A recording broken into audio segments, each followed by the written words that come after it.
Thus comes the English with full power upon us, and more than carefully it us concerns to answer royally in our defences. Therefore the Dukes of Berri and of Bretagne, of Brabant and of Orleans shall make forth, and you, Prince Dauphin, with all swift dispatch to line anew repair our towns of war with men of courage and with means defendant. For England his approaches makes as fierce as waters to the sucking of a gulf. It fits us then to be as provident as fear may teach us out of late examples left by the fatal and neglected English upon our fields. My most redoubted father, it is most meet we arm us against the foe, for peace itself should not so dull a kingdom. The war nor no known quarrel were in question, but that defences, musters, preparations should be maintained, assembled and collected as were a war in expectation. Therefore, I say 'tis meet we all go forth to view the sick and feeble parts of France, and let us do it with no show of fear.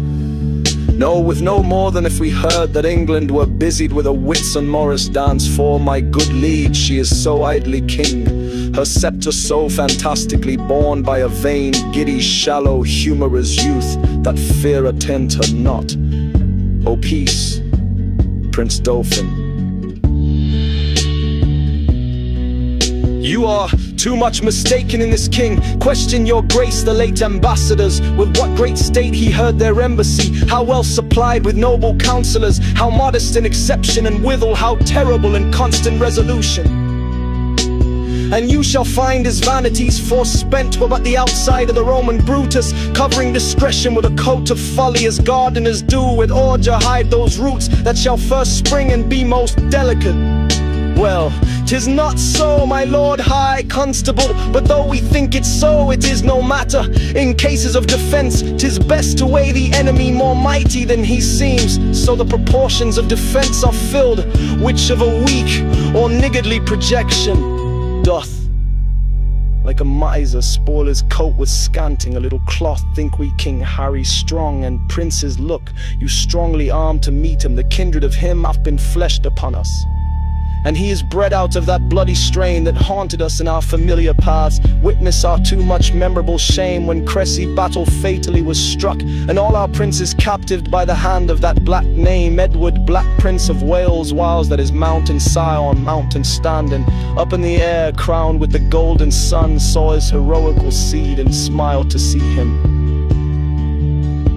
mangle the work of nature and deface the patterns that by God and by French fathers at 20 years been made. This is a stem of that victorious stock, and let us fear the native mightiness and fate of him. Ambassadors from Harry King of England do crave admittance to your majesty. We'll give them present audience, go and bring them. You see this chase is hotly followed, friends turn head and stop pursuit, for coward dogs most spend their mouths when what they seem to threaten runs far before them. Good my sovereign, take up the English short and let them know of what a monarchy you are the head. Self-love, my liege, is not so vile a sin as self-neglecting from our brother England, from him. And thus he greets your majesty. He wills you in the name of God Almighty that you divest yourself and lay apart the borrowed glories that by gift of heaven, by law of nature and of nations, long to him and to his heirs, namely the crown, and all wide stretched honours that pertain by custom and the ordinance of times unto the crown of France, that you may know 'tis no sinister nor no awkward claim, picked from the wormholes of long vanished days, nor from the dust of old oblivion raked. He sends you this most memorable line in every branch, truly demonstrative, willing to overlook this pedigree. And when you find him evenly derived from his most famed of famous ancestors, Edward III, he bids you then resign your crown and kingdom indirectly held from him, the native and true challenger. Or else what follows? Bloody constraint, for if you hide the crown even in your hearts, there will he rake for it.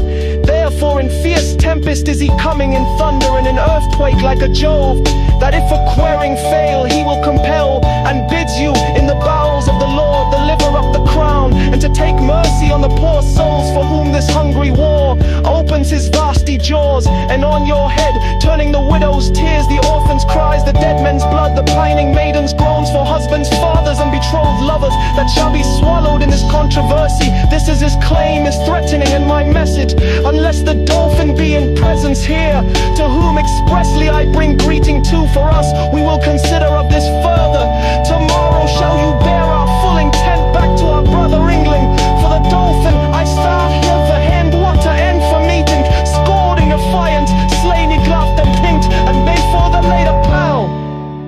made freeing.